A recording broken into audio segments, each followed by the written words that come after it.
Yeah, I think so. I think we're ready to go. Sweet. Oh, crap, it's hot. So, where are you at exactly? Like, you're up north, right? Oh, my exact location? Yeah, yeah.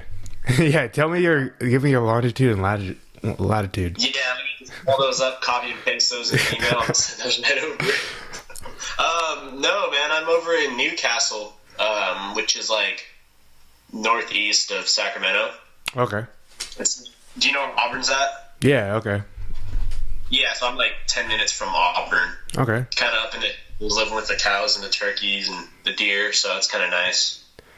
And you're working for, is it BLM or wildlife management? What do you... No, unfortunately, that'd be pretty sweet.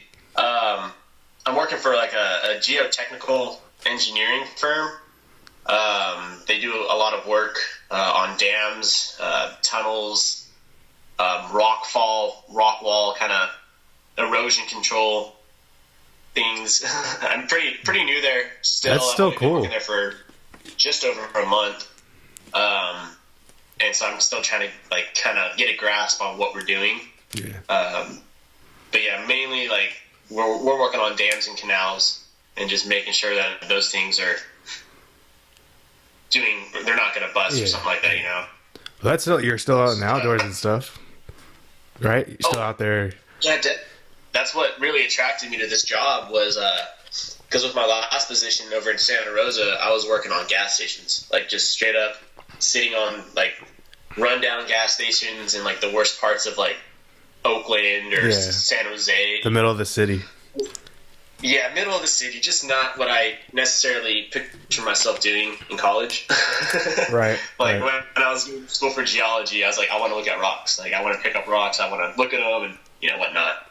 But I wasn't doing that over there. So what attracted me to this job was like all of the work is in the mountains.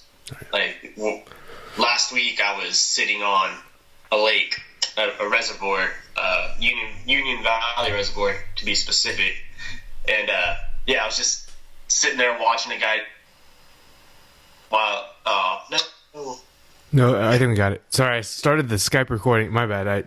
Interrupted your story, but we've been recording the whole time. It's just I'm recording in like 3 different ways so that just in case one goes bad. Dude, that sounds intense. Sorry. So you were sitting there and you were watching a guy. I had a view of like the lake the whole time while I'm sitting there watching this guy dig holes, and I mean it seems like it's going to be a pretty sweet gig. I can actually see myself staying here for a while.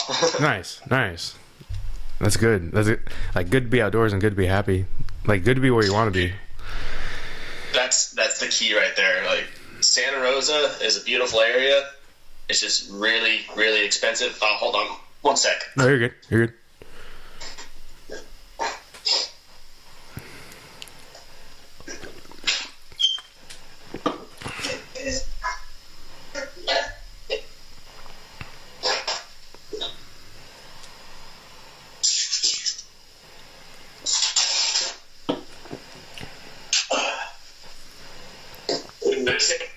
Yep. No.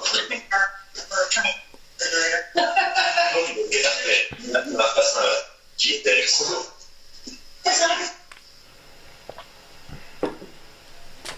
Is there an L?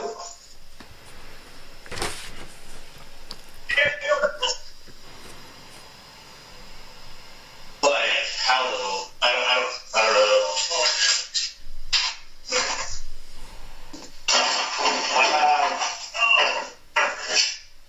This guy. Yeah.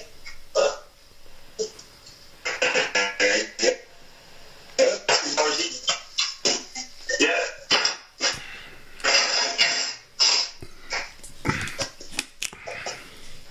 All right. Sorry about that, man. You're good. Yeah, I want to get into the stories of your like fishing trip yesterday and the hunt and everything, but continue with what you were saying. What was I talking about? I was talking about Santa Rosa. Like living out there is awesome because you're like 30, 45 minutes from the coast. So you got that, and then you're like 30, 45 minutes from Lake Sonoma. Nice. And you're like 30, 45 minutes from, getting getting into like San Francisco. So you kind of had everything around you over there, but it was super cluttered and very expensive, like ridiculously expensive. So moving out here, it's nice because I'm kind of up in the hills. I'm still 30, 45 minutes away from lakes and mountains. So you know me, that's where I want to be. Yeah. That's cool. That's really cool. Yeah, being in the city for anyone, I think, is pretty. I mean, some people say they like it, but it got to be a little. Being in the city's got to be like depressing, you know, like just being trapped, feeling like you're not with nature at that point, you know. Yeah, didn't you move out of Ridgecrest for a little bit? Yeah, Bakersfield. Oh my God, Bakersfield. We both experienced Bakersfield, that's for sure. Yeah. Because you graduated from CSUB, right? Yeah. I was there for like 2.5 years. Well, and before we get into the hunts and everything, let's talk about like what potentially kind of got like led you into the lifestyle that you're seeking with like baseball and sports and stuff, and what like your college venture there, your college journey.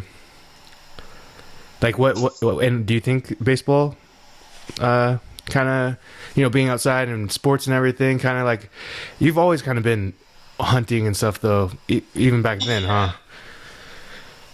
I'd say it kind of led me to do it more on my own because I've always done it, with my family, like with my dad, my cousins. But I was listening to, I think, your first podcast with Elvis, or maybe it wasn't your first one. Yeah, Elvis was the first one. Yeah, and you were talking about how, like, after baseball, you were lost. You kind of felt lost, like you didn't know what to do, kind of thing. You were just looking for anything to kind of do. Yeah.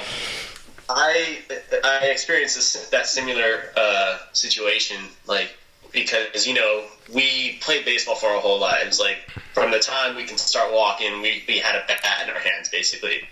Yep. And that's all we knew was going to practice, doing our homework or whatnot, and going to school and playing games, going to practice, and that was just like a routine. Mm-hmm. And so, once that routine ended, whether I wanted it to end or whether you wanted it to end, it ended, and it's just like you're kind of left like, okay, what do I do now? Yep. And I didn't want to just, I think I just wanted to find something that would make me as happy as baseball did. And that was the tough part. It was like, okay, well, I don't know anything other than that. So, and a lot of my friends, weren't into hunting or fishing. So I kind of just had to go start doing that myself. And it wasn't that difficult because I love doing it. But that's kind of, I think baseball really just, when that was out of my life, I kind of was just able to fully like jump into the hunting and fishing world and continue to do that. I mean, plus, I don't know, I'm kind of like, I don't mind being out there in the woods, in the mountains, on a lake alone. So that was pretty easy for me. But yeah, I guess, since I have been doing it since I was a kid, it really wasn't anything different. But yeah, I was just able to go out there and do those things whenever I wanted to. I didn't have to worry about baseball anymore. Yeah. It's like a place of meditation. Like you're saying, being out there alone. Dude, completely. That's pretty much how I use it. It's my escape kind of thing. And I try to do it every weekend. Like yesterday, I was out there fishing for a little tournament. And, last weekend I was up in the woods. Dude, that's what I was going to say to start this podcast, but it slipped my mind, was we were doing it originally just, for the hunting and everything, and you went on that hunt last weekend. Was it last weekend you got that deer by yourself? Was that your solo hunt? Or was it the weekend before? No, it was last weekend. Yeah. So, and in that meantime, I didn't even know, but yesterday I got on Instagram and you're going, was it a fishing tournament? Is that what you just said? Or is it just fishing? Yes. It was a fishing tournament. Yeah. So, like, by the time that we pushed this off a week because we missed it a few days, and by that time you already have another experience to talk about. You know what I mean? You're already. It's every weekend for you. What do you say? So it's kind of nice how that worked out, actually. yeah, yeah. It did work out pretty well. So how'd that fishing tournament go? I mean, it was a fun experience for sure. I didn't do too well. Folsom Lake, that's where it was at. Folsom Lake is a really tough lake to fish, and pretty much everybody struggles there unless they've been fishing it their whole life. So that was my first time ever fishing this part of the lake, and it's with a local group. They're called From the Depths Fishing. It's just a bunch of local guys out here that like fishing tournaments, and they kind of put together their own group, and they specifically fish Folsom Lake. Anyway, so yeah, it was tough, man. I was out there. We launched at 6:30, and our check-in was at 1:30. So out there fishing for, I don't know, what is that, like 8 hours almost? Yeah. Yeah, fishing out there for a while, and I got a total of 3 bites, and I caught 2 of those fish. So, yeah, fishing very slow, like painfully slow, to where you're just like, it's almost unbearable. Yeah. Like you kind of just like move from spot to spot, but you kind of just have to, roll with the punches and be patient. But yeah, so I ended up fishing or catching 2 fish. I don't even know where I finished. I think like top 15 maybe out of 30 people. So I mean, because a lot of people only caught 1 or they got skunked. Yeah. I was just glad I didn't get skunked out there. That's always good. Yeah, that's frustrating. But no, it was fun, man. It's just a good group of people. Good, surrounding yourself with people who share the same passion and like to do the same things you do. It's like it's hard to find those people. So when you're in a group like that, it's nice. Right. I relate to that. You were talking about placing and stuff, and like, but you're still out there having fun and everything. And I'm always like mid-pack and running, but it's like I wouldn't rather be doing anything else. Like it's like not necessarily the placing, but like the meditation, like you were talking about, but the focus too. Like you're out there. That's what creates the meditation, I guess, is that you have one thing to focus on, and it's the task at hand of catching fish in your case. And I think you said it earlier, like you don't get to think about anything else as your escape. That's what you said. Yeah. Well, and you're constantly learning. Yeah. Like that's what I love about fishing is you're always learning something new, and every experience, every time you go out there, it's different from the last. Whether it's I caught this fish on this shad color worm, and I started catching a lot of fish on that. Then the next time I went out, they weren't chasing that color; they were chasing like more like a brown color worm or something like that.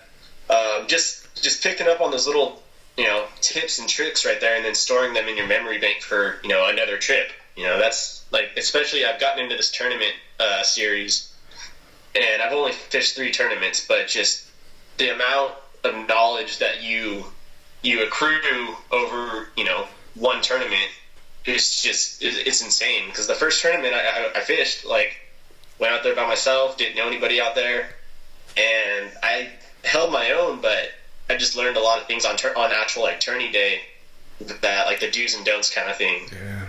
But like when you're pre-fishing a tournament, like the day before, don't stay. If you're catching fish in one spot, don't continue to catch fish there, because chances are they're not going to bite on tournament day. So just like those small things right there. Yeah, like I said, you just learn a lot, and eventually I would like to get to the point where I can go out there and be a guide for that's kind of like my retirement plan is I would like to be a guide. Dude, so that way I still have an income and still doing what I love. That's awesome. And you're teaching people, and like you're giving them the experience. I just like seeing other people catch fish too. Yeah. But it sounds weird, especially like in a tournament, but like I know how happy I get when I catch a fish. Like I want that person across the water, across the lake, I want that person to experience the same thing, because it's a good feeling. Well, and what you're talking about was adapting and like putting yourselves into difficult situations that you learn from each time. And like you said, it makes the next time it's a little bit easier to get through the next difficult, because you take that, and not just in fishing, but you take that into life, where you like get through, adversity of like trying to figure, just like baseball. That's, I think, do you relate fishing to baseball? Because like you're not catching fish all the time, just like you bat 300 And like Coach Bradley used to say, you're in the Hall of Fame, you know? Like, you don't, right? You fail more than you succeed, I imagine. Like, you're sitting, your pole's in the water. You're sitting there with your, yeah.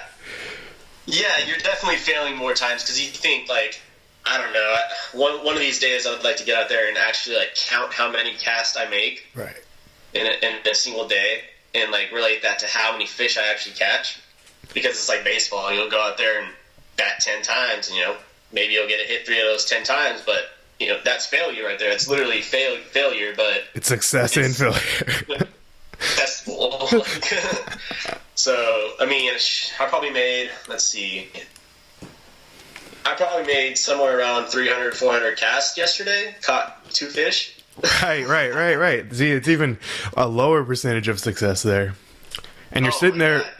So how does it go? You cast and you just leave it? Like, how are you fishing? Like, I'm not a big fisher. I've done it before. Yeah, I totally didn't even, like, cover any of this. So we're bass fishing, right? That's the tournament the tournaments that I do. I'd like to get into other tournaments too, but primarily bass fishing. And yesterday, it's called a drop shot. And it's basically you have your line, then you have a hook, and then below that hook, like, you have more line that has a weight on it. Okay. And so you basically just throw that out there or drop it down right below you, and let it sit and kind of just bounce it, work it back in, bounce it, let it sit. It's very slow, and it's tough fishing. It's kind of like the beginner way to fish. It's like going back to the basics, which for me, kind of going back to the basics because I'm still really new to bass fishing. Because, you know, living in Ridgecrest, we would go up and go trout fishing. Right. You just go out there and just, you know, throw out some power bait to fit and weight, or, you know, like that shit that we had up there to portals. I was about to bring that up. In my case, especially, I just go shoot fish in a barrel. And winning portals where you could literally just grab the fish out of the pond. That was crazy. I think we caught fish on Skittles. Dude, yes. Yeah, we were using candy. They'll eat anything. I mean, like my dad is, like, he's the trout master. My dad will go out there and catch trout. Where I'm okay at it, but I can outfish when it comes to bass fishing because that's what I've learned to do. But that's the thing with bass fishing is there's so many different ways to catch them. Like, and it's just so many different techniques. Like, when I first started, I basically first started when I moved up to Santa Rosa, and I met some people on, you know, some of the lakes I was fishing at. Made a really good friend out there, and he kind of taught me what he knew. And I just took off from there, man. Like, I started watching YouTube videos, just all these fishing videos, and doing a bunch of reading and research. And yeah, I mean, now it's amazing how much I've, like, learned from my first few times going out there. Just like I remember walking around this place called Spring Lake, and I just moved up to Santa Rosa. It was that same weekend I moved up there. My buddy and I went out there, and I remember seeing people walking around with, like, 3 fishing poles and they're, like, on their back, or, like, they had a kayak with a bunch of fishing poles. I'm like, what? Why do these people have so many fishing poles? Like, it doesn't make sense. You only need one. Right. And now I understand, and I have, like, 7 fishing poles or 8 fishing poles on my kayak when I go out, so I can get it. It's like, why do you have a 32-inch bat, a 33-inch bat, and a woody? You know, like, you have all these different tools, and to somebody that's not, like, as, like you were saying, you're at your beginner stages, and it didn't, like, add up, but now it does. Now you have 8 poles sitting in your kayak. And it's ridiculous. Like, it's just like, for, you know, like you're talking about, like, bat sizes. It's just like, from an outside perspective, you're like, oh, it's a fishing pole. Yeah. But when you actually look at it in detail, you're like, okay, this one's like 7 feet, that one's like 7 foot 4 inches, and it has each fishing pole has different actions, and that's just for throwing different baits, kind of thing. So it's really detailed. Honestly, it's a money pit. You just keep throwing money into it, and eventually you'll get to a point where I have not reached this point yet at all, but eventually we'll get to a point where like you have like the best gear and you can't really do much more upgrading. But I mean that's rich people talk. I can't do that. But yeah, just wait a few more years. You'll get it. Well, I just something I just realized is a 32-inch bat and a 33-inch bat, and probably how crazy that sounds. That's like a huge difference to us, but like to somebody walking past the baseball field, they're like, why do these guys have so many, like 30, that an inch, you know, not big difference, but the details, what you're saying. That, and then you get into like the cupped end of the bat versus the solid end, and like the axe knob versus like a traditional knob, head heavy or balanced type of thing, right? Oh man, I totally forgot about that. Like, I don't remember the last time I picked up a baseball bat, dude. Dude, I was just thinking the other day, I broke my pinky a few years ago, and I can't think of, I haven't thrown since. I was like, will I be able to grip the ball? That's like, well, like, you know what I mean? It's kind of, I haven't thrown a ball in a long time. Actually, the last time I played catch or did anything was softball. After I graduated, I was living in Ridgecrest for like a few months while I was looking for a job. And yeah, that was the last time. That's over 2 years ago since I've played catch. Yeah, it's crazy. Crazy, right? Actually, during this move, I found like my baseball stuff and found my glove and put my glove on, and it still feels amazing. Fits like a glove. Memory. Yeah, for sure. Well, what's up? So tell us about the hunt. Tell us about your first solo hunt yesterday. Or last week, yesterday. Yeah, you know what? Since I have a platform to actually like tell a full story and not, you know, bore anybody who isn't interested. So I'm hunting B zone, and so that's like a lot of Northern California. It's like right now it's like 4 weeks into the season, so next weekend is the last weekend to hunt for B zone. So I basically just wanted to get out one time before season closed, just to not waste my tag. So I don't want to go like a whole season not going out because it's just a waste of money. So yeah, I finally picked a weekend, and I didn't have anything going on, but I wasn't sure where I wanted to go. Last year I went to a spot. I'm not going to name the spot because, you know, top secret. Yeah, keep that to yourself. What's that? Yeah, top secret. Keep it to yourself, you know? Oh, yeah. When it comes to hunting, I won't share my spots. Right. When it comes to fishing, I don't care.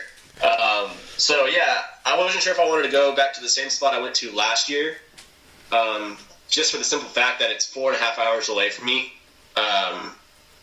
But basically, any hunting zone that I wanted to hunt for B zone was anywhere from 2.5 hours, you know, a minimum of 2.5 hours away. So I kind of just said, you know what, like, just make the drive. Just go out there and do it. If you get something, it's going to be worth it. So I started driving up there Friday after work. I think I got to my campsite like 9:30 at night. So I just decided to sleep in the back of my truck. I didn't want to break out my tent or anything. So I just put my sleeping pad back there and had my little 5-star hotel right there. Nice. Dude, just right up underneath the stars. Yeah. Like, you got, you know, crickets chirping, you know, frogs, you know, doing their thing. And you know, waking up every like 45 minutes, checking to see what's around you. And to interrupt you real quick, you just made me think of something. If a hunt goes bad, like you said, you want to get out there and not waste your tags and whatnot, the worst case scenario is you're going to get a nice hike in. Right? You're going to be out in the worst case scenario is, I'm going to not get anything, but I'm still going to, you know, be at peace. Yeah. Gonna, you know. That meditation. Like you're saying, like... Yeah. Like, I'm still going to be out there happy. I wouldn't want to be any other place, really, kind of thing. You rather catch a fish or, you know, get your deer, but the next best thing is just being out there, right? Yeah, exactly. As cheesy as that sounds, it is. Sorry, go ahead. Continue.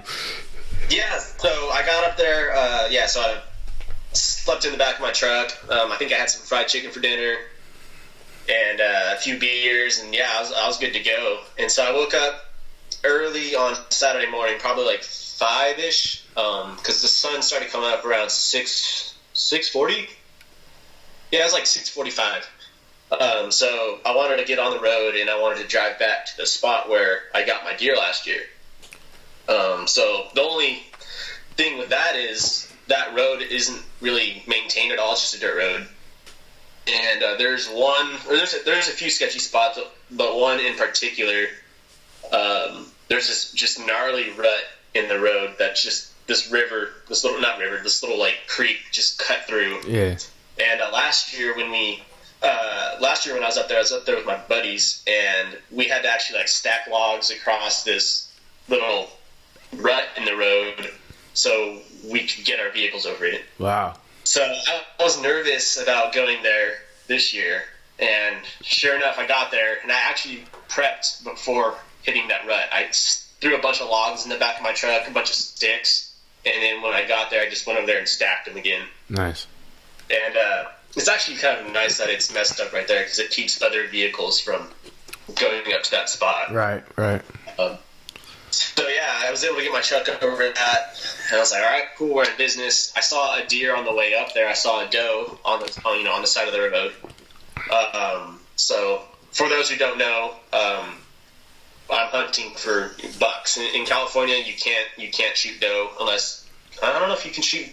I think there is like tags where you can shoot doe, but it's not common.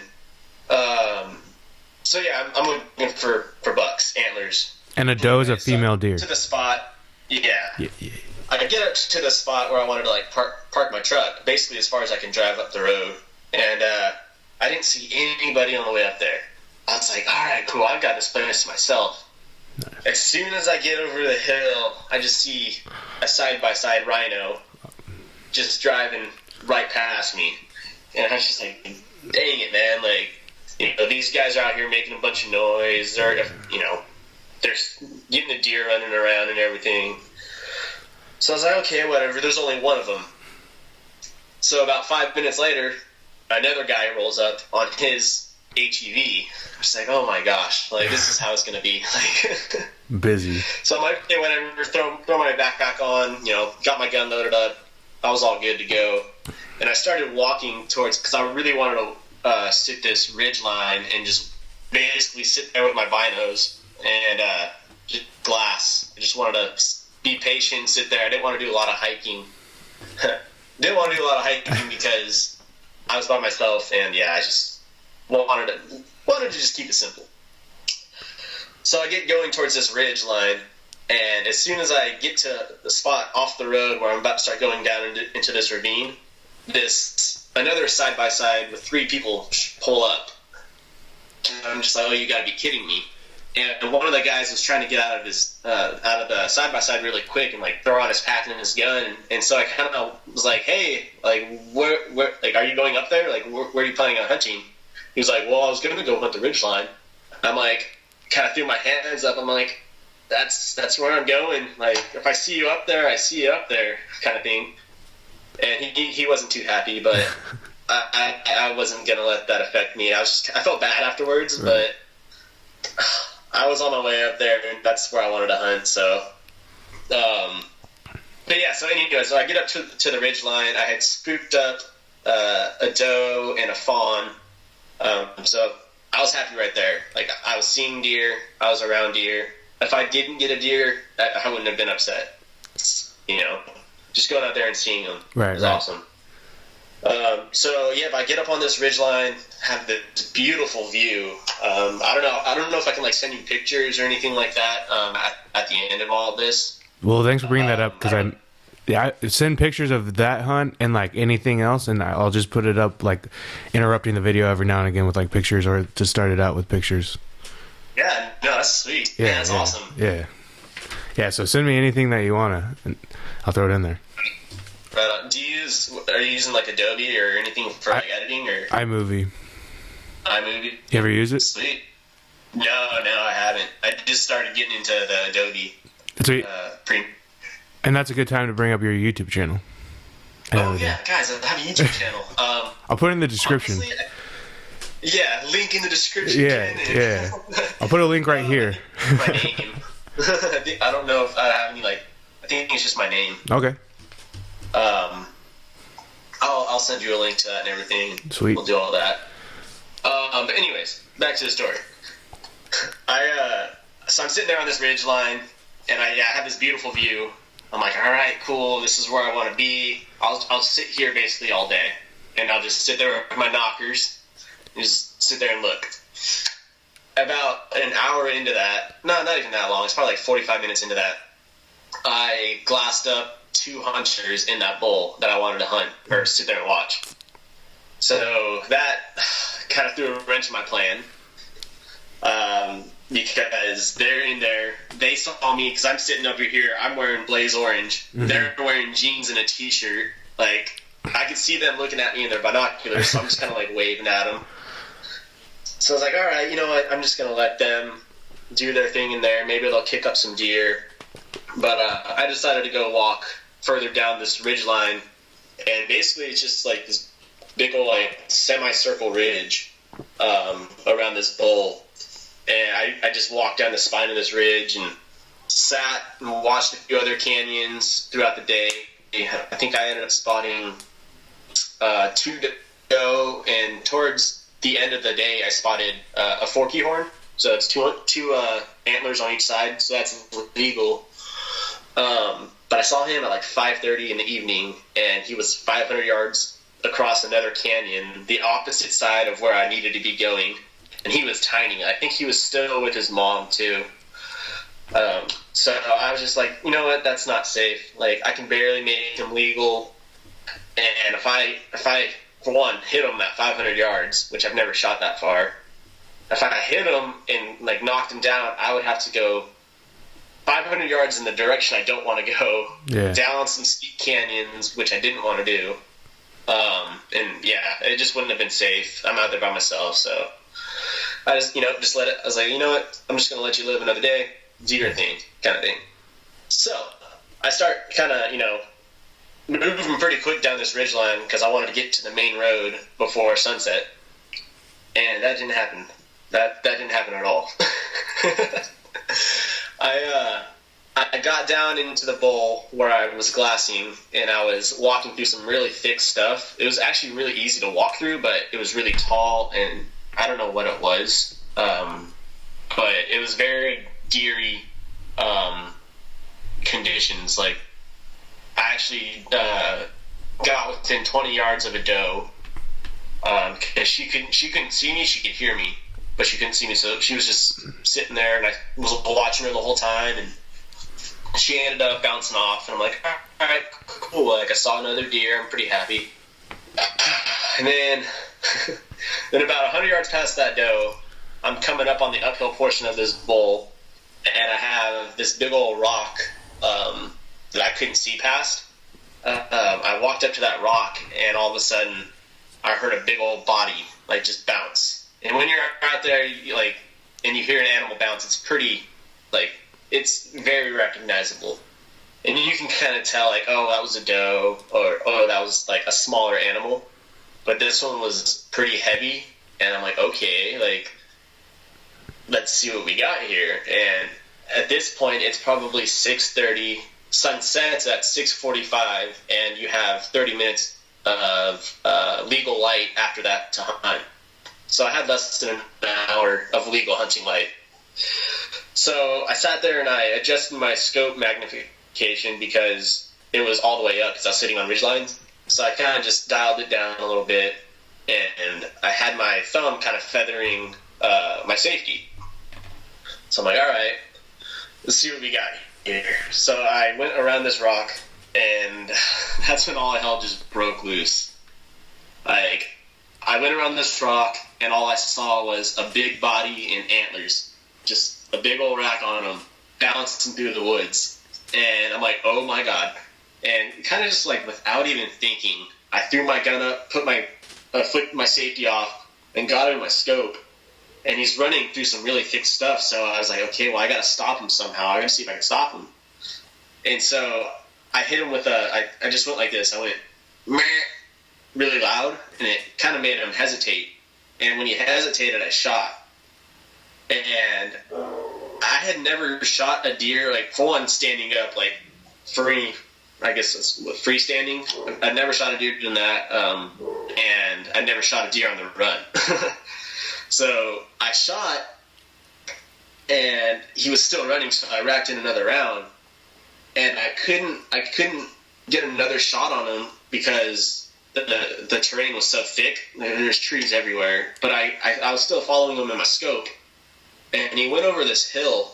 He kind of crested over this hill, and like the last thing I saw of him, he was kind of limping. So I'm like, okay, I think that's a good sign. I think I hit him because I felt good about the shot. So I'm like, all right, cool. Like, let me take out my phone. I need to mark my GPS up real quick. So I took out some pink flagging tape, kind of marked the spot where I shot from. And then, I marked up my Onyx GPS app. And so I waited maybe like 10 minutes, and then I went to go look for some blood.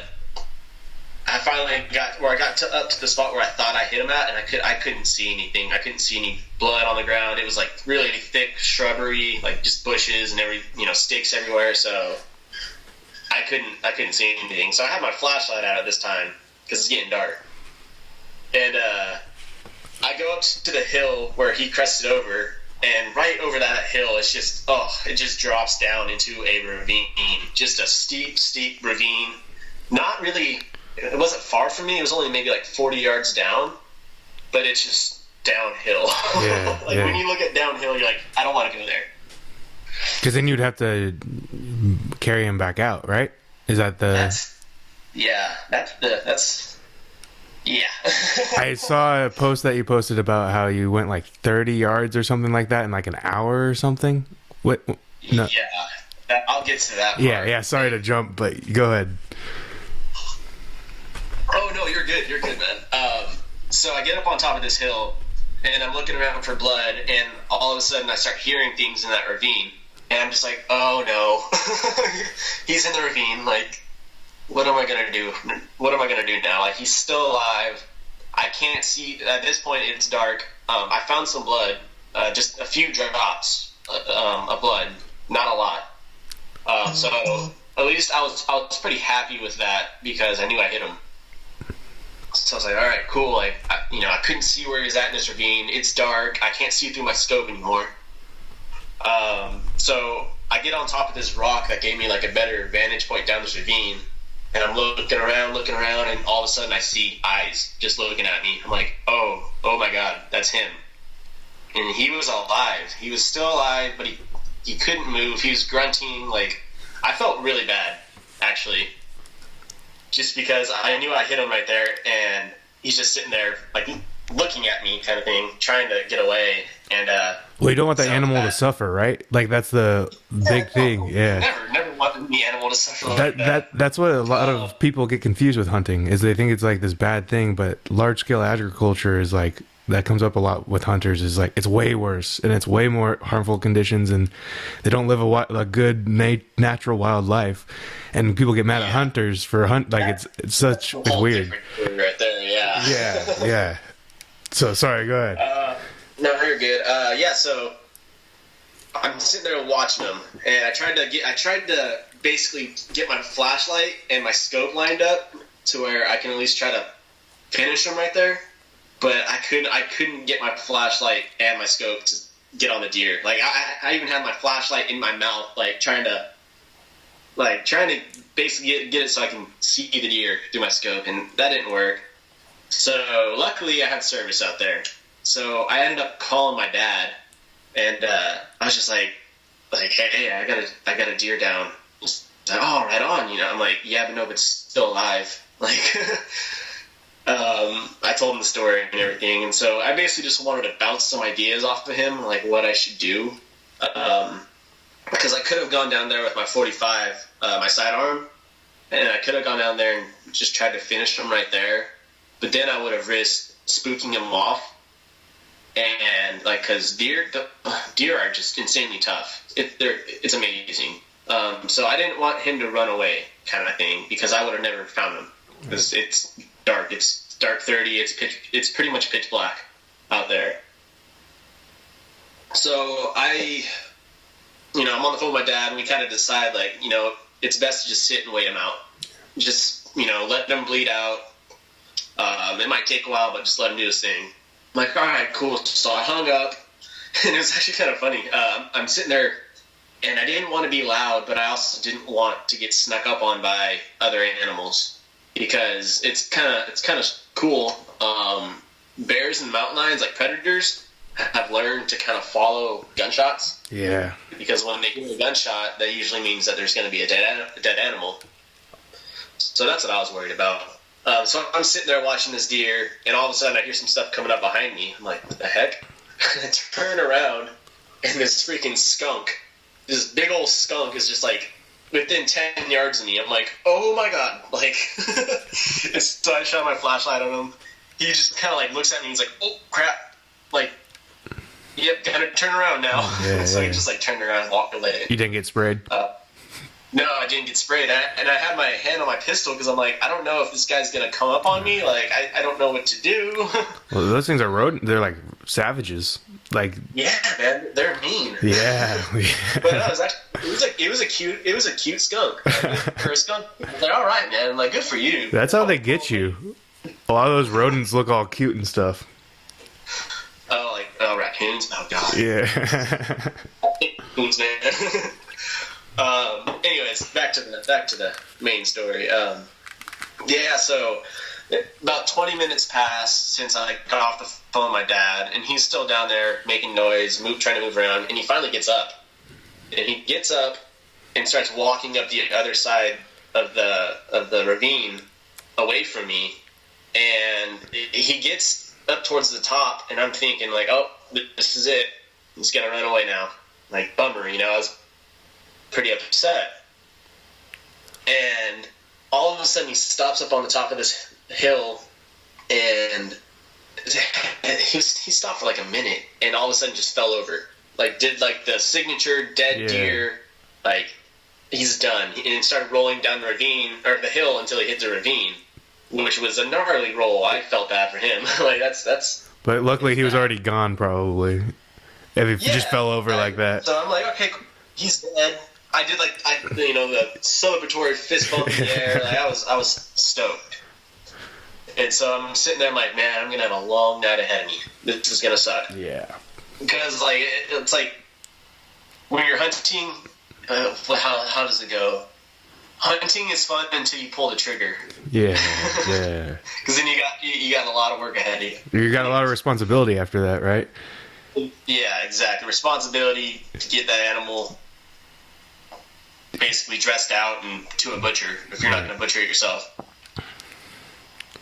So I'm sitting there for about 5 minutes after he fell, and I don't hear anything. I'm like, all right, cool. I'm about to go down there and go get him, kind of thing. And all of a sudden, he starts moving around and making noise again. And I was just like, how? I don't get it. I don't get how you just did that. And he sounded like he got up because there was a bunch of twigs snapping, and sound was kind of traveling different. So I had a bad feeling that he got up. And so I'm sitting there waiting still. And at this point, it's probably about 8 o'clock. So I'm still a mile and a half or so from my truck, too. And so I kind of made the decision. I was just like, you know what? I need to get my truck. I need to let this guy relax. I don't want to stress him out anymore. And I'm just going to leave. And maybe he'll bleed out. Because he's either going to bleed out or he's gonna run off. So hiked up to my truck, and I was on the phone with my dad this whole time on the way back to my truck, just because I wanted to make noise. I'm pumping full of adrenaline. Like, I needed to like just calm down, kind of thing. And so I get my truck, bring it back to the kind of where I marked everything with pink tape, so I kind of knew where I was at. So I made it to the spot, refueled my body, got some food, chugged an energy drink because I knew it was going to be a long night. And so I make my way back down the hill, and again, I'm on the phone with my dad just being loud because I fully expected there to be other animals around. Right. I didn't want to run into a bear. I wouldn't have really cared for because I just would have walked away. If it was a mountain lion, that would have sucked. Yeah. So I didn't want to run into anything like that. So I got to the spot where I had a visual on him, and on where I was on that rock, and I walked down to where I had that, where I could see him, and sure enough, there was blood like in that spot. So I'm like, all right, cool. Let me walk up the hill and try to recreate him falling and follow where that would be. And man, this stuff was so steep. Like during the night, I couldn't really tell how bad it was because I only had a flashlight and my headlamp, so I could only see so far in front of me. But basically, I spent the next 2.5 hours walking up and down this ravine, and I couldn't find him. I couldn't find any sign of him other than that little bedding area where I found that blood. And I was just thinking the worst things. I felt like crap, because I wounded an animal and he's just out there in the woods somewhere. And chances are I was walking right past him. It's just, they're so hard to see when they're on the ground. Because they're the same color as the dirt. Right? It's a very similar color to the dirt. They're kind of camouflaged with the scenery. Oh, yeah, completely. And the stuff, and especially there, because like there's just bushes everywhere, and it was hard to see. So, 2.5 hours pass, and it's 11:30. Still on the phone with my dad, and like I was just like, you know what, this isn't safe anymore. Like, I'm killing my body right now. I mean, I got like a 40-pound pack on. I don't know if it's that heavy. It's decently heavy. I got my gun. My headlamp actually died. So Ooh. I only had a flashlight.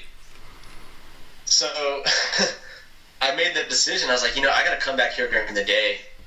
Like, I got to come back here where I actually have some light and really pick this place apart and try to find them. So that's what I did. I hiked back up to my truck, and it turns out I was only maybe like a half mile from the road, but it was just straight uphill the whole time.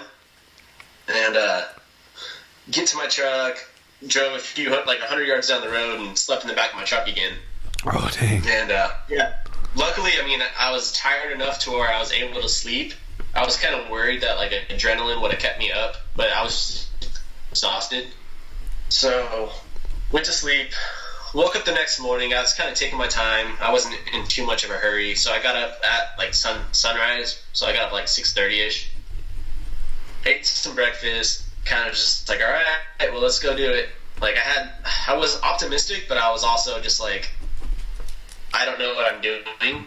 Like, I don't know if this deer is going to be up down there. I don't know if it's going to be down there and predators have already got to it. I didn't know what to expect. So I went down the hill, and I wasn't really trying to be quiet. I was just kind of like, whatever. And my goal was to get back to that rock where I could see the deer at. And I was on this rock looking where he was at. Oh my, let me tell you, dude. Seeing this place in the day was 100 times worse than seeing it at night. Oh, the cliff? Like the drop? Yeah, just the ravine, man. It was just, I was looking at him like, I was really walking up and down this thing last night. Like, so I was like, man, like, this sucks. This is awful. I don't want to be doing this right now. And so, yeah, I was about to walk down the ravine to the spot where I could see him, or where he was bedded. And I got off the rock, and I decided to look. I looked to my left, further down the ravine, and I just saw a body. And I'm like, oh my god. And threw up my scope, and it had, antlers. And I'm like, okay, there he is, but he was still alive. Like, no way. He was alive, dude. And it was weird because he wasn't looking at me. Like, I was making a lot of noise, and he wasn't looking at me. So I'm like, okay, well, here we go. Like, I could have walked a few yards further and kind of rested on a log, but I was just like, I need to finish this. Like, I need to get this over with, kind of thing. And so he was probably about, at the time I said he was probably at 100 yards.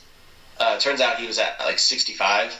So that's like, with my gun dead on the crosshairs, I'm basically dead on to 200 yards. Okay. put the crosshairs on him and shoot kind of thing. So What? yeah, I just put my crosshairs on him and I shot, and I think I missed my first shot because he didn't budge. He didn't move, like, didn't even look at me. Right. He was just laying there. So I'm like, okay, this is weird. And I racked in another round and I shot.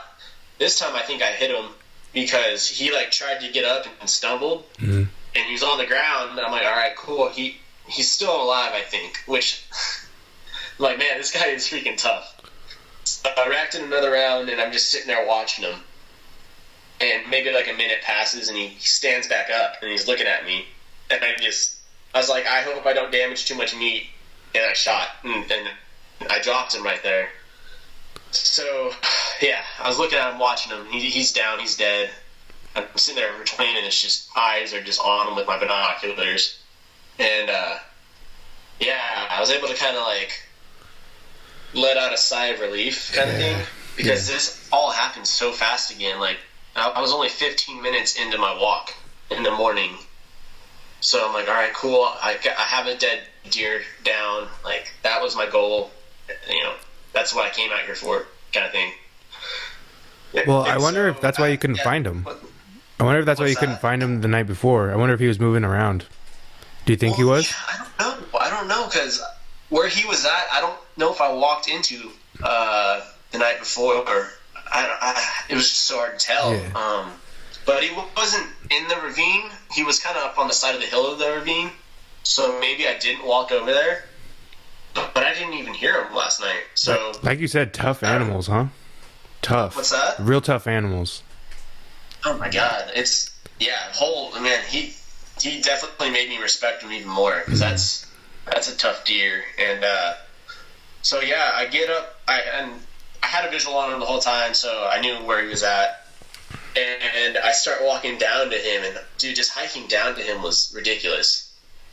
Just steep stuff, and it's not like that soft sand that you can just kind of, walk in, slide down. It's like kind of this gravelly, hard pack. Loose.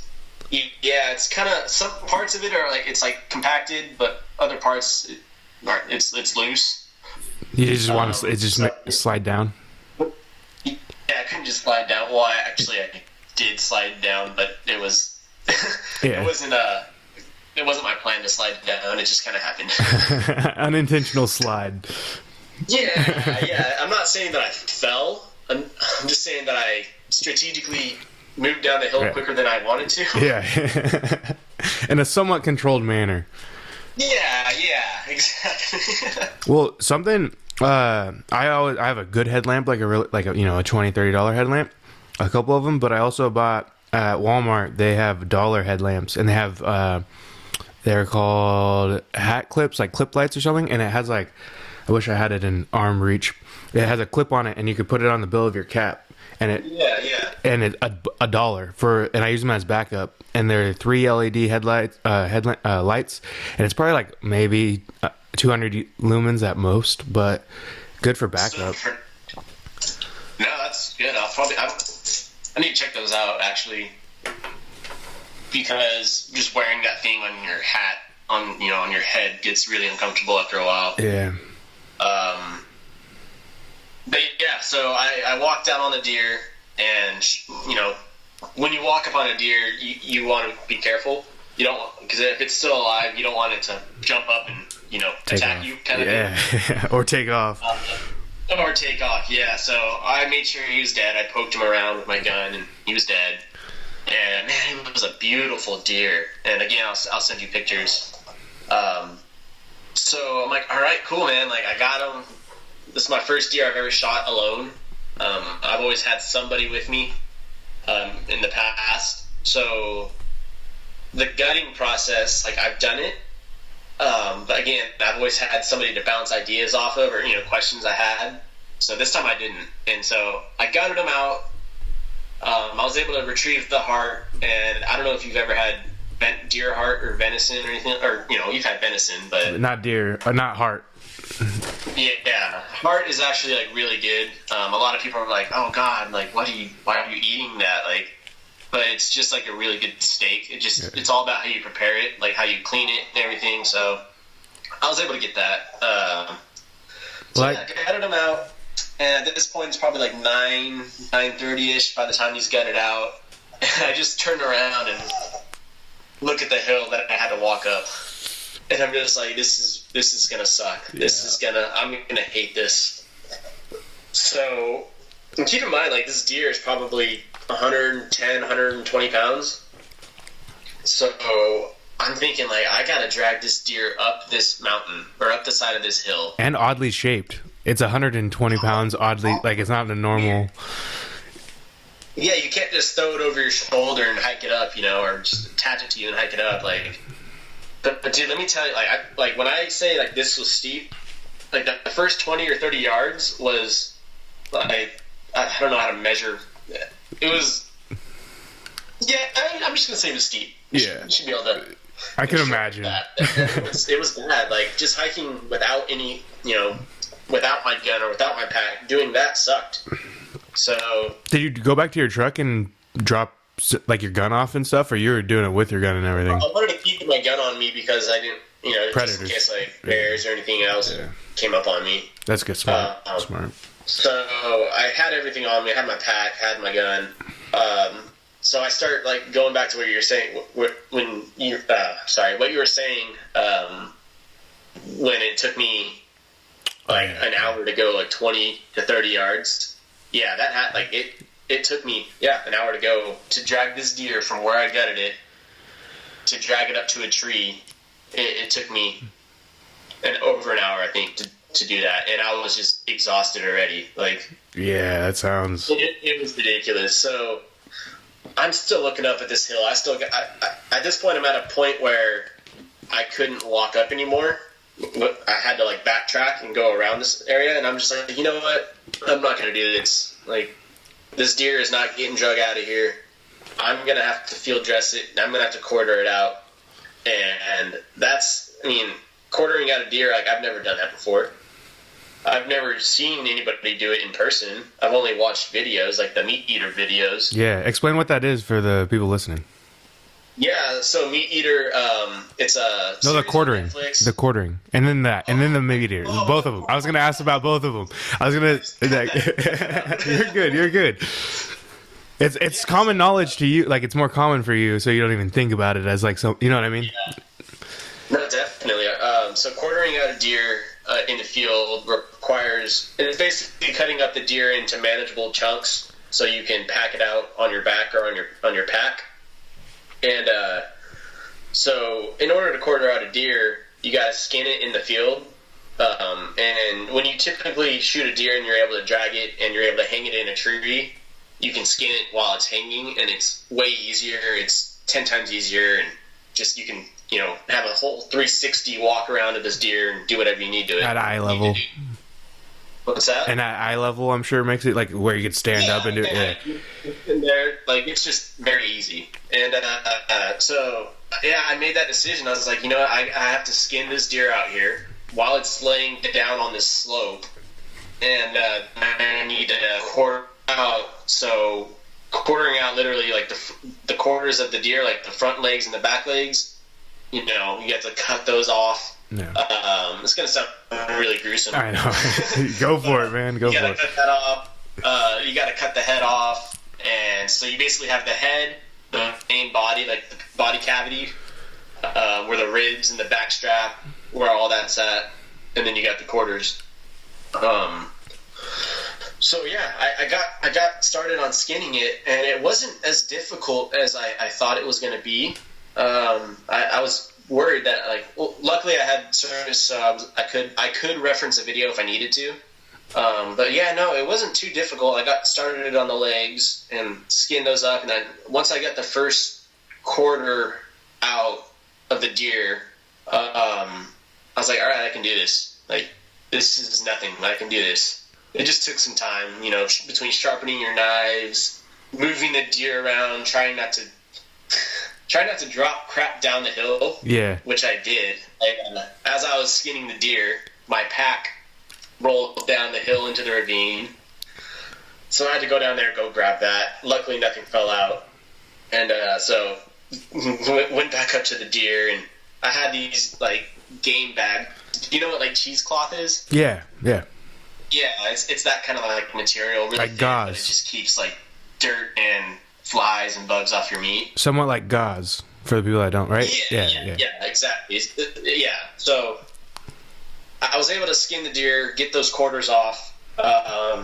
It's kind of funny. Like I don't remember doing some of it because I had it my GoPro a little bit. I recorded some of it, and I watched my videos like 2 days after the hunt. And I'm like, oh man, I don't remember doing that. You know, it's kind of like that feeling when you hit a baseball square on, like that last like millisecond, like you kind of black out in a way. Yeah. It's all like instinct and everything. Like it goes into like a subconscious thing. Yeah, and I was totally at that state where I was just like doing it. Like it was pretty cool to look back on. And so, anyways, all 4 quarters are off. I got them in game bags. And so it's 2. I have the front leg, or I have 2 quarters in one bag and 2 quarters in the other bag. And so I strapped those onto my pack, which turns out my pack is not meant for that. Not meant for that at all, actually. And so I'm like, all right, I'm gonna pack these things up this hill. I'm gonna do it. And man, it took me a little bit over an hour, I think, to just get those quarters up the hill. Dang. And I remember getting up to the road and just throwing my pack down and just laying down on the road, just like exhausted, just like, oh my god. And I can't imagine the people who do this with elk and like do this with moose. Like 10 times the size, right? Mm-hmm. Yeah. Completely. Like one of their quarters weighs, as much as 4 quarters of a deer. Jeez. Yeah, man. So I'm like, all right. I went and got my truck, drove it to the spot in the road, loaded up the quarters, put it like a tarp over them so like flies and everything, the sun wasn't going to be hitting it directly, and I went back down. So the next I guess plan of action was to get the body up. So I go over to the body. Again, I'm walking down this ravine still, so it's just like, I didn't walk on flat ground at all, basically, this whole hunt. And so I brought my heavy duty game bag with me that's meant to like pack out like elk and moose and all that stuff. And so I cut the head off of the deer, and I put the body in this game bag. And I was trying to figure out how to strap it onto my pack. And while I'm like screwing around with my pack, the freaking body in the bag rolls down the hill into the ravine. And it's like, oh, you gotta be kidding me! Like, I'm sitting there literally watching it roll, just bounce. I'm just the whole time just shaking my head. All that work. What's that? All that work. Oh my god, dude! So I was like, you know what? Whatever. Go down. I went down there, grabbed the game bag, threw it over my shoulder, and walked back up the hill to where I was at. And I'm kind of glad that happened because it just showed me that I can do it. Nice. And it wasn't too bad. So I'm like, all right, cool. I can do this. Like, I got this. It's just going to take some time. So I threw it. My plan was just to hike that up, come back down for the head and my gun. And so I threw the body over my shoulder and picked a tree. I'm like, all right, we'll walk to that tree, drop the body, relax. That's what my plan was, just to kind of pick it apart and just, break it into segments. Yeah. Yeah. I get to that first tree and I'm like, nah, screw this. I'm not walking down this hill again. Like, I'm getting this all out at once. Nice. So I walked back down. I dropped the body off, walked down to my gun and the deer head, grabbed that, threw my gun over my shoulder, hiked that up to the body, dropped those off, grabbed the body, threw the body over my shoulder, picked another tree to walk to, dropped it off, and so I just kept and went back and got the gun in the head. So I just kept doing that, just basically piggybacking up the hill, and yeah, man, I got to my truck with everything at like 3:30 in the afternoon. So I shot him at 7:30 and got him up to my truck at 3:30. And and that was just like, man, just the experience. I'm over here just cussing, like swearing at the squirrels and trees and whatnot. Just like it was a good experience. Nice. It's one of those things where you're battling your mind, and your mind's battling your body, and your body and mind, you're battling the conditions you're in, kind of thing. Like this, Mother Nature kind of thing. Right. But then you realize you can do it, like you said, going up that mountain with the body. Yeah. Yeah. Yeah, it's just one of those things where it's like you got to do it. Right. And it's I'm sure you can relate that to fitness, to working out. It's just you just do it. Like Nike. Nike. Just do it. yeah, exactly. That came up in our last podcast of just do it. Nike. Yeah. Shout out Nike.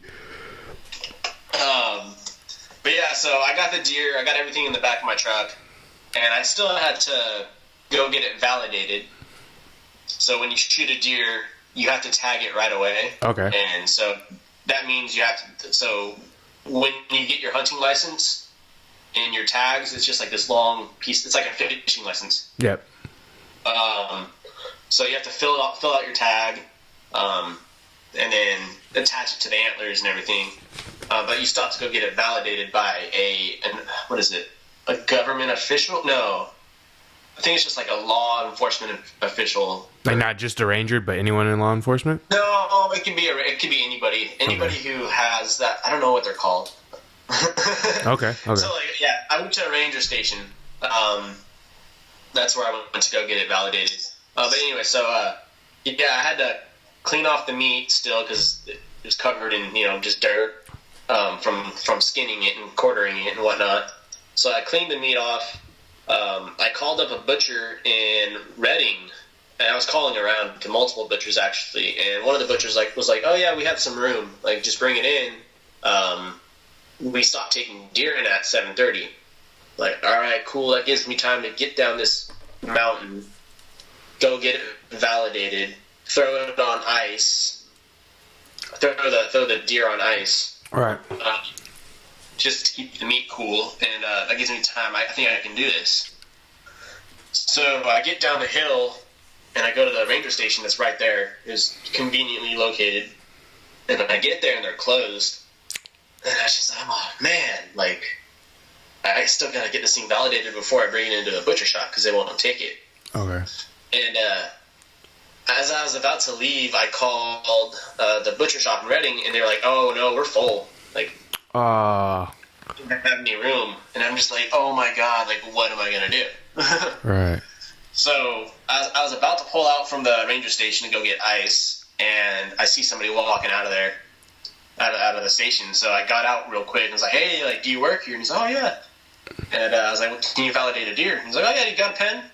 So I'm like, "All right, sweet." Like, I got this thing validated. And so while he was validating my deer, I asked him, I was like, "Well, do you guys know of a butcher shop?" And he's like, "Oh yeah, like we got one like 5 minutes down the road."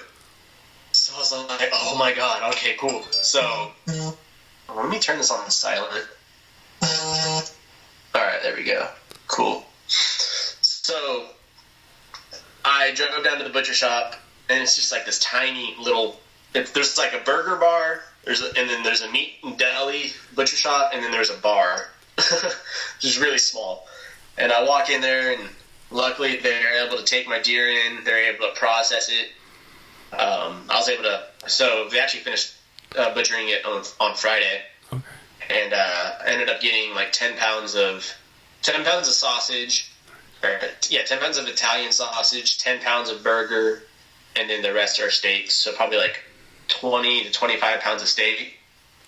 So I'm good. I'm good for the year. Like I'm gonna be eating good. See, that's the point I want to get to. But yeah, man, it was like once I dropped my deer off, and like I went over to the little burger bar and got a burger and everything, and I was able to just kind of relax and just kind of look back on things like crazy how things happen the way they do, because that night on Saturday, so Saturday night, like just thinking like, oh man, like I lost my deer, I can't find him. I'm glad I didn't find that deer on Saturday night, because trying to do everything I did on Sunday, trying to do that in the dark, dude, I just would have been rough. Yeah, definitely. And so yeah, I mean, it's like one of those things that like things happen for a reason. Right. Like if those hunters wouldn't have been sitting in that bowl that I wanted to originally glass, then I probably wouldn't have shot that deer, kind of thing. Right. So yeah, man, it was a hell of an experience. Looking back on it, it's something I wouldn't want to do again alone, but I would do it. Yeah. I know that I can do it now. Something that I'm going to be able to prepare myself for. Having the right gear, having the right tools, kind of thing. Like I need to get a better pack and all that. But yeah, man, it's one of those stories that I'm going to be able to, tell my kids, my grandkids, and I'm super stoked that my dad was able to be a part of it, even though he wasn't there. Yeah. Because that's my hunting buddy, man. Right. That's my hunting buddy. That's my fishing buddy. So it was a really cool experience. Well, like you said, like from start to finish, there's multiple times that like everything like it happened for a reason. Like all the way down to the freaking ranger station. Like you catch somebody walking out, and then they also know where a butcher's at, and like you just Yeah, totally, man. Weird things happen like that. Yeah. You talked about the heart, but did you get the liver? No, I didn't do the liver this time. I think I've never done liver. That meat eater Steven Ranella guy, right. he has a lot of or some recipes on it. I think with the next year, I'll try to get the liver as well as the tongue. Nice. So I kind of want to be as resourceful as possible.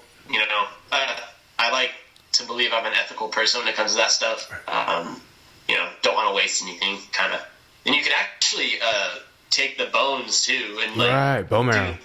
You can like melt the bones down too and make like a butter out of them, or something like that, or a fat. But yeah, that's pretty advanced. And stuff. get the bone marrow and stuff, huh? Yeah. I think you can actually request that from the butcher as well. That Steven Ranella and like Joe Rogan and like John Dudley are like and the Meat Eater podcast and pretty much the Netflix show is like where I have like all my knowledge of that's my limited scope of it.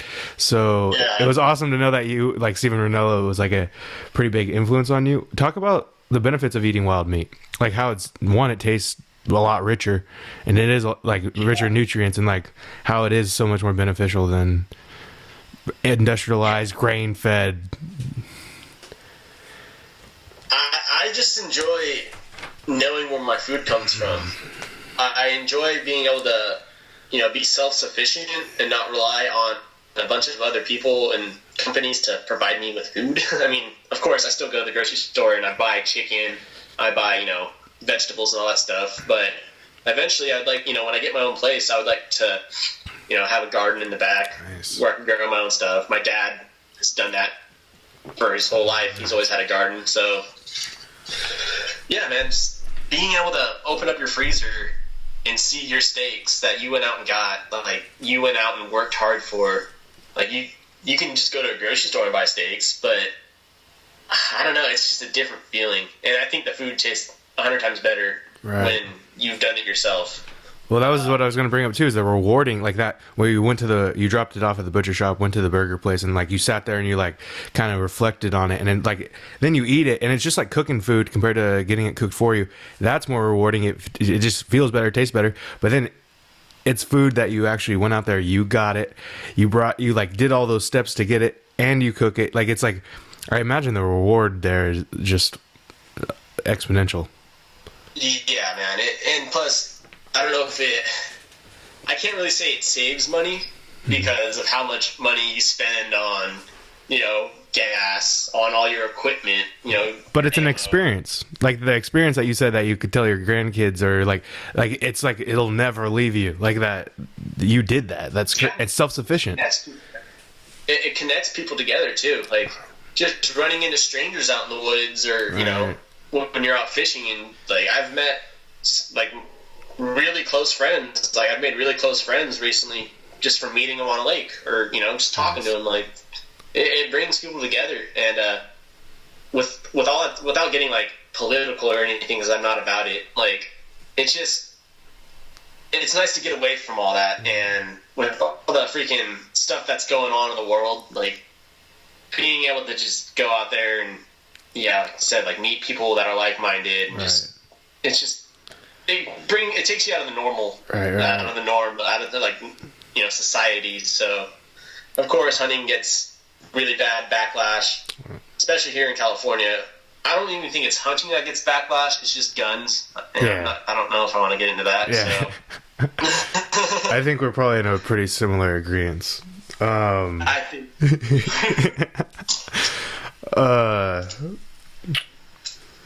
Yeah, it's just way more, like you said, self-sufficient, but it's also, where the meat's coming from. You know that it was, like, it lived a wild life that it was intended to live, and it wasn't trapped in, like, pumped full of hormones and stuff, so, like, not getting political, but it is much, like, I don't know how you can't see that as, like, a better life for the animal. And, like, I just... Go ahead. Well, yeah. So, if you think about it, like, a deer is going to die. Yeah. Whether it's from old age, disease, or predators. Yeah, ruthlessly torn up by a mountain lion is a way worse way to go. Yeah, man, I don't know. It's all about, I guess it's in the eye of the beholder kind of thing, like how they view it. But yeah, I mean, I did feel really bad that I made that deer suffer, like, a whole night. I felt awful about it, but you know what, like, I feel like it was laying down there kind of when I saw him again the next day. Weird feeling that it's like, hello? Like he didn't, spook away. You there? Yeah, sorry, you froze for a second. So he was laying there. Yeah, am I freezing? Yeah, and you're good now though. The last part, the audio skipped out too. You said that you saw him laying there, I believe, like in the scope. Yeah, so I saw him laying there, and I just felt like he was there for a reason. Like, he was injured, and it's just kind of that connection with nature. It's like, hey man, I'm injured. Like, finish what you started. Like, don't make me suffer anymore, kind of thing. But I mean, a lot of people will view that as, oh no, you just made him suffer. Like, you're a freaking animal, kind of thing. Right. And we are all animals. Civilized animals. I don't get it. I don't know. I think people just try to put their emotions in other objects that aren't supposed to be, I guess, objectified. Well, Rogan was just talking about with Cam Hanes. They just did a podcast the other day, and it got brought up. Who's Cam Hanes? He's a hunter. He's more of a bow hunter. Okay. Yeah, you should definitely listen to that one. He's pretty, and he runs a marathon a day. He runs a marathon a day on most at certain points in the year when he's like training to do like the Moab 240, which is going on right now. I don't think he's doing it, but 240 miles through the Utah desert it takes like 2 days to do, really. The Courtney Dolwalter, she was on Rogan's too, and she won it, I want to say it was last year, and beat the second place finisher by 10 hours. She's a savage. Yeah. It's crazy. See, that's where I don't know. Like I'm trying to get back into like shape, I guess. I'm going through the struggles of just getting into the gym. Like, I don't mind working hard, as you can tell. Like, I go out there and I'm always, luckily with this kayak I have too. It's like a good workout. Powered one. Yeah. So it's a really good leg workout, and surprisingly, I think my legs are in pretty good shape. I found that out. What I was going to say about Cam Hanes was that they were talking about how Joe Rogan's wife was at dinner. Joe wasn't there, and she was eating dinner with this other couple, and they were asking him about what Joe Rogan was doing at the time, and he was on an elk hunt, and the guy was literally cutting into a steak and said that was like in disagreeance of hunting, was like talking about, like he said, well, that's, I can't remember the words he used, and she was like, you're eating a freaking steak like that, and we're talking about, those animals don't live normal lives if they're industrial, large-scale agriculturally raised. Yeah, man, that's right there. Like you said, the hypocrisy, A lot of people's view that sums up a lot of people's views, and like just I think they just need to take a step back and look at like what's going on. Like they're so used to just being able to go to the grocery store or go to a restaurant and get a steak. They don't think about where it comes from. But when they hear that, somebody shot this, like, well, that's bad. I don't agree with that. Yeah, they separate themselves. They like disconnect themselves from the fact like, you killed an animal, when them eating any meat is killing an animal. They just don't view it as they're killing the animal. So it's like, it's, in their mind, it's like fine by them, when the meat's usually not as good for you. Antibiotics in chickens and like the grain-fed beef and everything like that, higher inflammation levels and things. It's not as good for you, and the animal doesn't live a good life, like compared to what you're doing. Well, it's kind of funny. I was just thinking about this. Like, think of all the people that have like hit an animal and killed it on the road. Oh yeah, and then just left it. Yeah, they're like, oh man, dang it, I hit an animal, and they feel really bad about it. But it's like, just because you feel bad about it doesn't mean that it makes you a good person for doing it. Seriously. You literally killed an animal. Like, right. What's the difference between me shooting it and you hitting it with your vehicle besides, intent? Like, bottom line, the animal's dead. Yes. Would you rather that animal just lie there dead? Like, let's say you hit a deer. And props to California, because they just... I think this year you're allowed to get roadkill. You're allowed to. Nice. If you hit a deer, you're able to call up CHP or somebody, and they'll give you a tag, and you'll be able to take what you want from it. Yeah, that's cool. But anyways, yeah, like, would you rather have that deer just lay there and rot on the side of the road, or you killed the deer, be responsible for it, like go, do what you need to do with it, get meat. It's meat, like. Right. You don't have to go over there and pay, $20 for 2 steaks. Yeah, you're going out. Have a freezer. Yeah, and you're going out there with, like you said, in a responsible way with pure intentions of, getting meat. Like, you're gonna eat meat. You're not a vegan. Oh, that brings up something. You said the whole garden thing. I want to be real. I was just talking to. Do you know Rayanne? She said she worked with you for a little bit. Rayanne Horn. I work with her at HGF. She's like a Pilates instructor. Anyways, we were talking about veganism I don't know. Maybe it wasn't. Anyways, I was telling her that I want to be self-sustained, like hunting and vegetable, like a garden and everything at some point in my life. Like, not really set up for it yet, but in a few years maybe.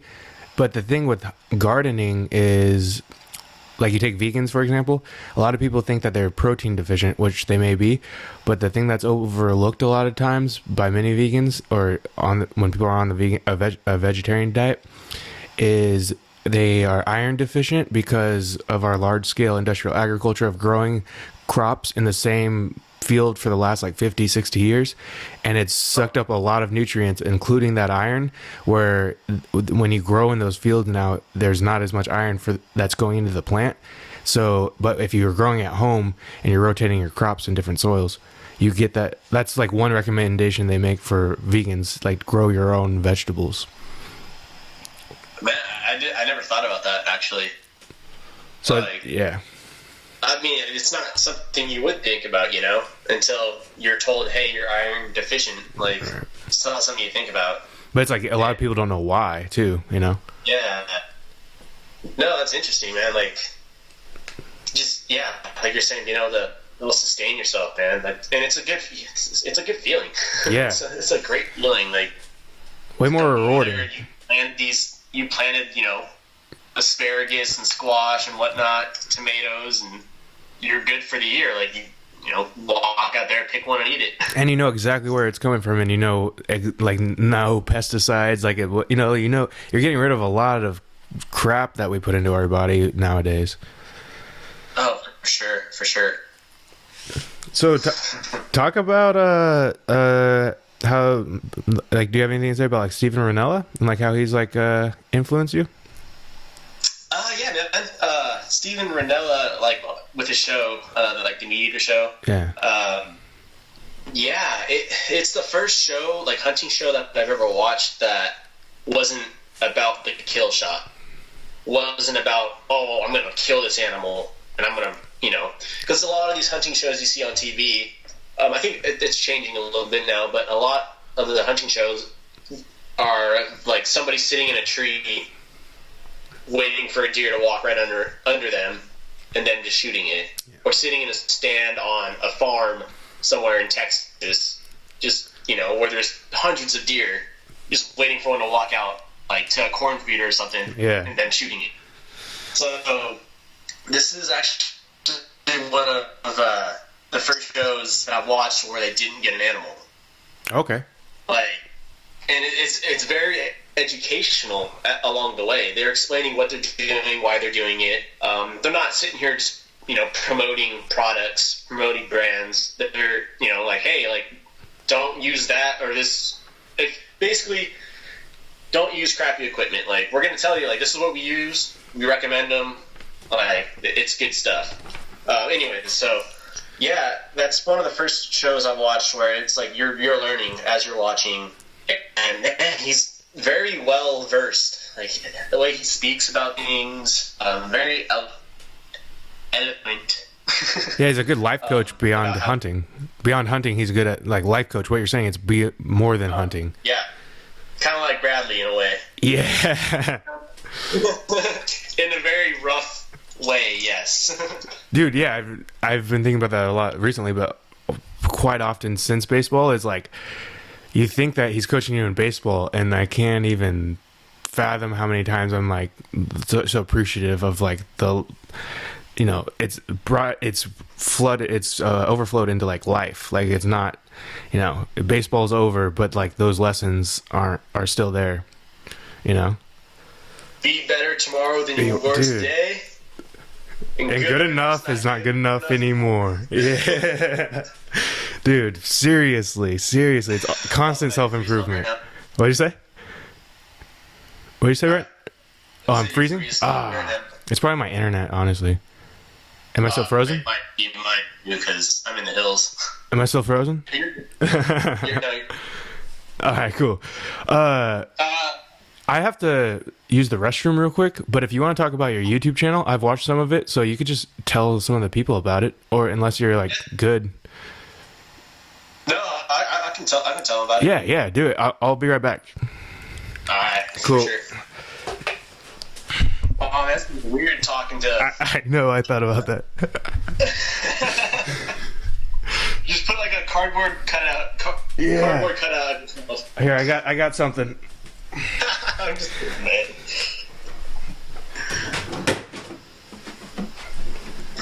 Can you?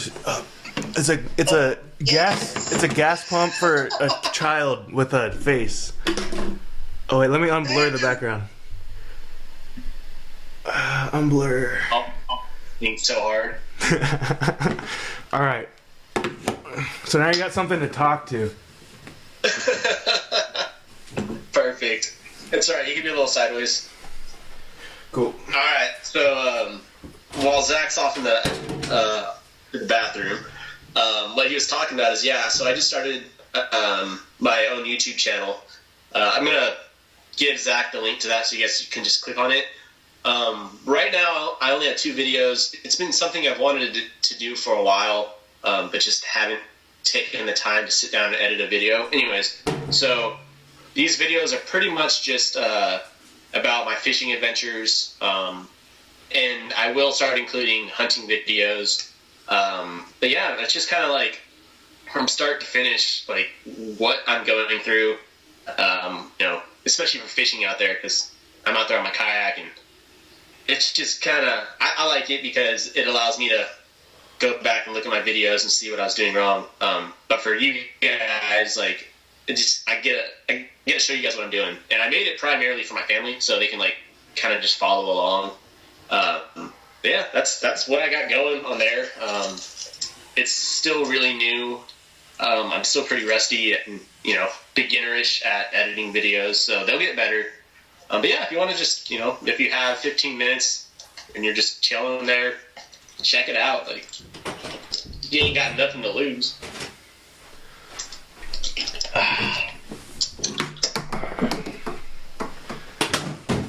So actually, I gotta go to the bathroom real quick too. So. All right. Well, are you? Do you have anything else you want to say or anything? Or Like you could go to the restroom and say, or What have you been up to, man? I mean, uh, man, like it's good to see you, dude. yeah, it is. It is really good to see you. If you need to go, we could. If you need to go to the restroom, I could wait. I'll be right back. Okay.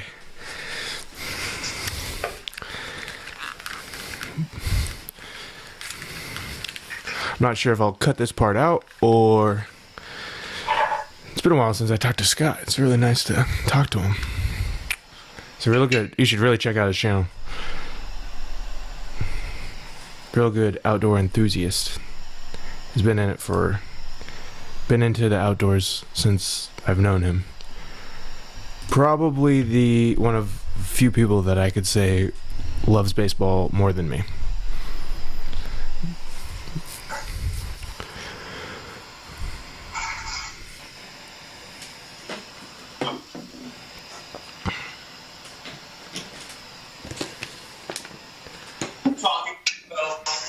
What do you say? So are you talking to yourself? Yeah, I was a little bit. I was saying I'm not sure if I'm going to cut it out, but I was saying that you're probably one of few people that I can name that love baseball more than I do, or at least like you're like, yeah. Yeah, this year was rough. For the Red Sox. That was awful. What I wanted to bring up actually to you. You might find it really interesting. I have to find it, but it's on that Meat Eater podcast. There's a video or there's a podcast where they talk about like health and fitness. Okay. And it's just very informational, and they're talking about how you don't need to be in the gym, like, lifting all these heavy weights, like to be in shape for hunting kind of thing. And they explain how they get in shape for hunting, and they actually have like a program. I think they've monetized it, so you have to pay for it, but it goes through and basically prepares you for hunting season kind of thing. So I'll go ahead and find that. Yeah, that'd be cool. After this, I'll try to send that to you because I think you would find it pretty useful. See, and that's kind of another piece though. Well, I've been pheasant hunting before, but I want to get into big game for the meat and everything and the adventure. But it's also the fitness side of it. Like, I'm trying to go on a hunt with my cousin's going potentially with some friends, and I want to tag along with him. Not even, I'm not going to be the hunter, but just if they get something, you get that experience of what you're talking about, like the struggle of getting it out of there type of thing. Yeah, and you know what? Sometimes it's not a struggle. Okay. So last year, okay, so my first deer I got was with my dad. Like, we both got one at the same time. It was pretty nuts. That's crazy. We were driving on a road, and I spotted a deer and shot it off, got off the side of the road, and I shot, and then another one popped up behind it. My dad shot that one. Dang. So we were right on the road. So we had a downhill drag. We literally just kind of dragged the deer behind us down to the road and threw him up there. So that was my first one, and then my second one was last year, and that one was actually, I worked a little bit for that. I went and sat and was looking at this, ravine, and found a deer, and I shot it, and it wasn't too bad of a drag. It was only a few hundred yards to the road. So it wasn't too much work, but yeah. So sometimes it's ridiculously hard work, and sometimes it's not. But so you have your hunting lessons, right? You went through your hunter safety. Yeah, I did that in 6th grade. Yeah. Okay. So, I'd love to bring you with me, and I'd love to hunt together sometime. Yeah. No, I'm game. I'd say next year. It just sucks because you're in Southern California. I'm in Northern California. You asked me what I was doing too, and I'm about to next month. I'm leaving for the Air Force, so there'll be yeah, but I'll have leave and stuff. I plan on that. Would be cool to plan something for next year. Definitely, man. Just let me know your schedule. I mean, I know it's we can talk about it all we want. It's just getting right. Matching up times and kind of like this. It was a few days delayed, but it happened. The podcast, man, right? Yeah, it's all good. Yeah, man, I'd love to take you out, even if it's just if you're up in Sacramento, this area, for some reason, we can get out and try to find some birds or dove, quail. Maybe do some duck hunting or something. Yeah. Time. But yeah, and also if you're ever up in the area, dude, hit me up. Like you'll have a place to stay, and Yeah, nice. Thank you. I appreciate that. go, you know. Yeah. You're quite a ways away still, like probably like 4 or 5 hours from like San Luis Obispo, huh? Yeah, I think probably like from Slow, probably like 3.5. Okay. I'm gonna be up there Maybe. the 26th. What's that? I'm gonna be up there the 26th for a little race. Oh, right. Sweet. Oh, yeah, it's like 4.5 hours. Yeah. But yeah, if I make it, my girlfriend's going to Monterey Bay. How close is that? That's a great question, sir. I know it's coastal, but it's probably, I would imagine, pretty like due west of you. Well, I should probably spell it right. Like Cal State Monterey Bay? Yeah, yeah. Oh, okay.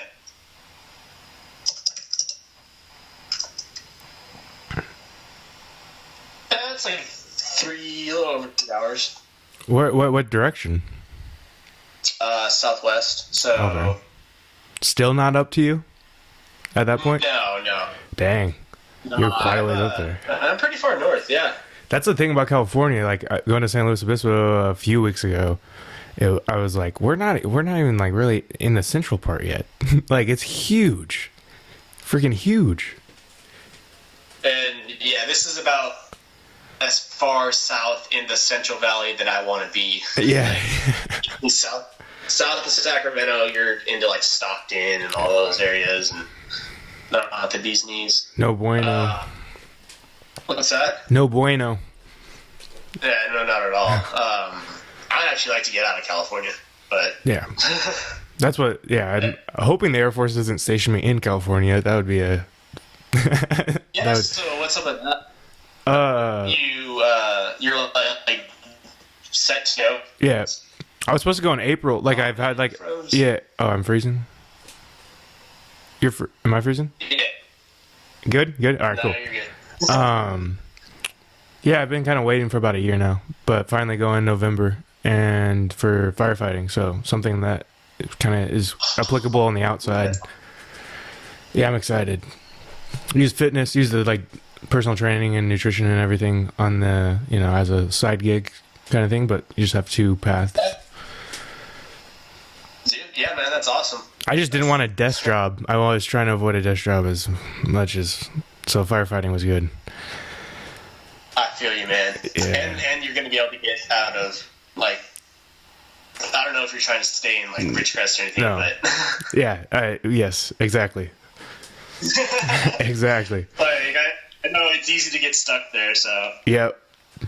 Dude, trying to go, hopefully, I'll be in Texas for a while for that, for, like, training and stuff, but hopefully, my, like, fingers are crossed, like, Colorado or, like, Utah or something like that.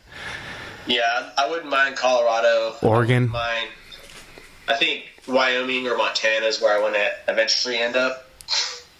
My buddy, Montana, yeah, that's a good one. What's it called? Where's that college at? Bozeman. Bozeman. You hear a lot about Bozeman. Oh, I love that place, man. My buddy went into the Air Force about a year ago, and he's stationed in Cheyenne, Wyoming. So... I don't know if I've been there yet. I think he said that it's pretty close to the border of Colorado, I want to say. That it was like within a not too long of a drive. I might have my states wrong, but... Those would be some sick areas to get to. Eventually, though. I mean, I like it where I'm at right now, so we'll see. Yeah, that's a cool area.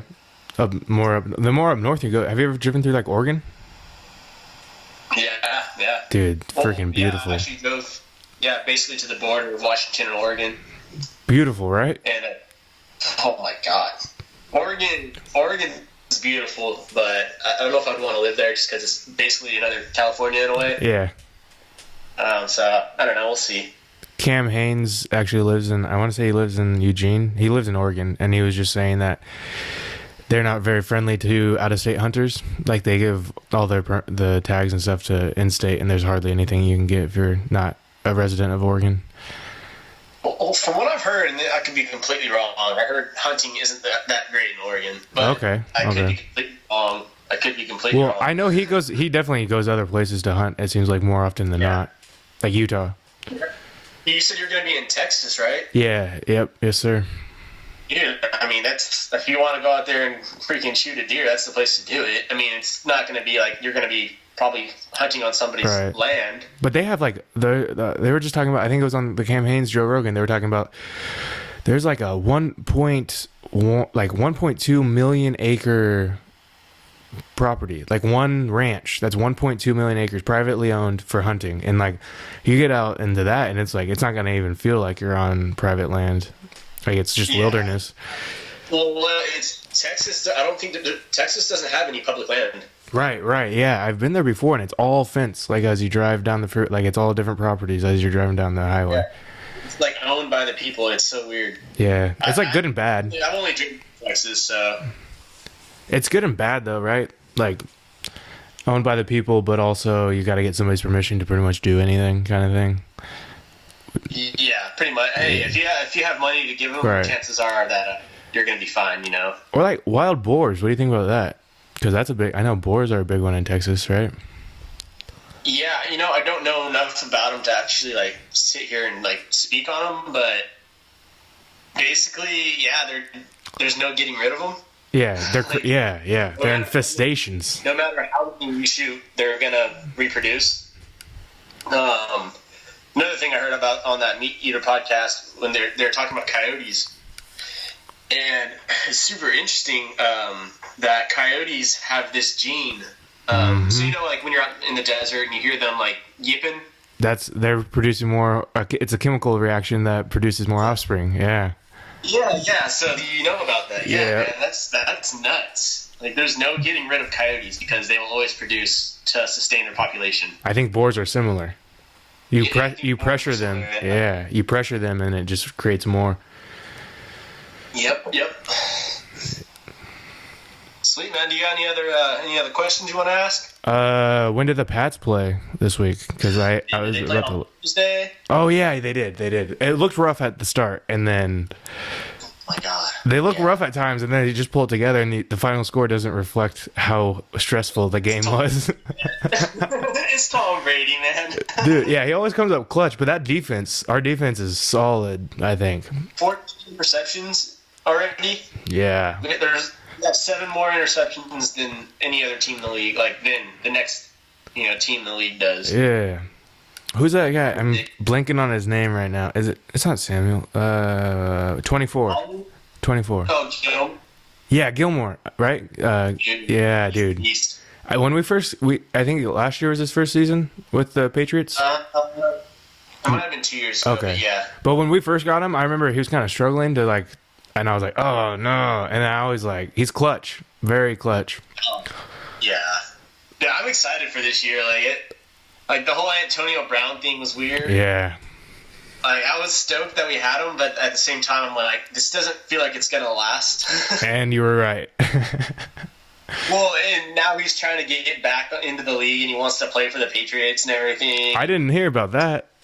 Oh yeah, dude, that's crazy. Well, Jamie Collins now I know Chandler Jones.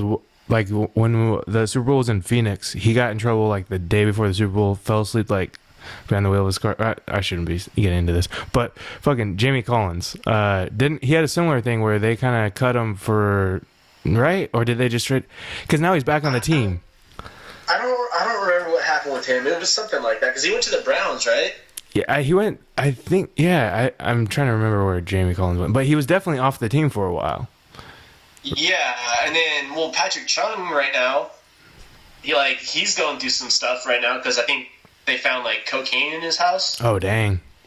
I didn't know about this. I guess he accidentally set off his alarm, his house alarm, and he wasn't at the house, but police came in, and I guess they found cocaine or something. I don't know. That's crazy. But what I was gonna say is, it seems like the Patriots, even when it's almost like damage control, and people forget. It's like that news cycle thing where like I could see, and that's the only reason I could see Antonio Brown actually come back. Like I don't agree. I'm not endorsing anything that any of these guys did, or they made mistakes, but I could see it happening just because they've done it. I don't know if Jimmy Collins did anything, but Chandler Jones definitely did. I don't think he's ever been back.